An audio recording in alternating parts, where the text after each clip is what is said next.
Brian Baker, thanks for joining us here at the US Open booth. We had a bit of a downpour earlier on today. Did you get caught in that? A little bit. I was out hitting on some of the practice courts, and I think we got about 10 minutes in or 15, and then it started pouring, so we had to make a run for it. Now, welcome back to the US Open. That must be strange to hear that said for the first time since 2005. Right. No, it's been, like you said, 7 years since I've been here, and being the only U.S. Grand Slam, it's a special tournament for all the Americans, and especially me, just having had a huge win here in '05, and so I've had good memories, and really, happy that I was able to be a direct acceptance this year. Which family members have made the trip up for Nashville for this? Yeah, quite a few again. My parents, my brother, my sister's going to come up, I think either tomorrow or Wednesday, depending on when I play. And then I have a few cousins and some aunts and uncles here as well. Had any chance to do any sightseeing in Manhattan while you've been here? Not yet. I'm sure I'll have time at some point in these 2 weeks to get out and do that. I know my girlfriend wants to, but as of now, I've just kind of been practicing a lot here, going back, relaxing, getting a good meal, just the boring stuff that we normally do. What are your memories from your last appearance here in 2005? Obviously the big win over Gaston Gaudio, who the year before had won Roland Garros. Right. Any other memories? Yeah, I mean, it was bittersweet. Like you said, I had a great win, probably the biggest of my career at that time, and then I had the hip that was bothering me, and I ended up having surgery a couple months later. So, it was awesome to go ahead and get that big win, and I was hoping to be able to go further and build on that, but then at the same time had to be out, and I was out for 6 years. So, good memories, but also bittersweet.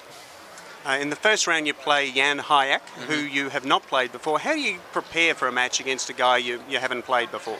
You got to prepare the way you would, like your normal way in preparing, and then as far as trying to get a game plan together, you just got to ask around, maybe see if there's anything on the internet to pull up or if anybody has some old matches. But basically you got to control what you do best, and then just take little things that other people give you, and then during the match you got to work your way into it.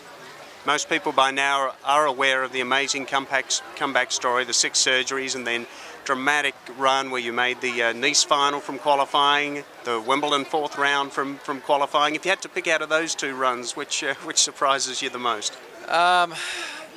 Maybe the Wimbledon, just because it was the first time I'd ever played in the main draw there, and really hadn't played much on grass in 7 years. So come through qualies and win 3 matches there, that was just an awesome run, and we'll remember that for a long time. And away from the court, you're a pretty low-key guy, but there's been a lot of attention on you. Has that been difficult to adjust to?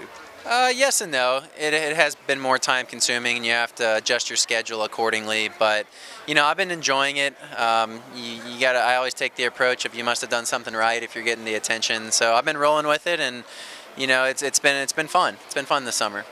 We've got a nice profile story of you in Deuce magazine in ATPWorldTour.com at the moment, and one of the stories that captured my attention was some of these battles you had with your brother on the backyard court. You said the neighbours must have hated us. We were fighting so much. Tell me about that. No, I mean, we were competitive, and he was a couple years older, and so we had a court out back, and we'd like to play a lot of sets every day, and whoever was losing was probably making excuses and getting into it, and it was just brotherly, fun, but I'm sure the neighbors might have been upset a few times. We were pretty loud.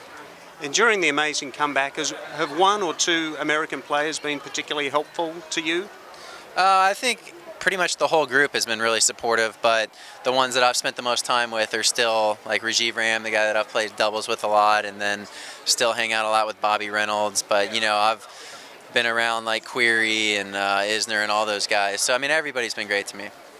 Well, thank you, Brian, and we encourage everybody to stop by and see us here at the US Open American Express Fan Experience.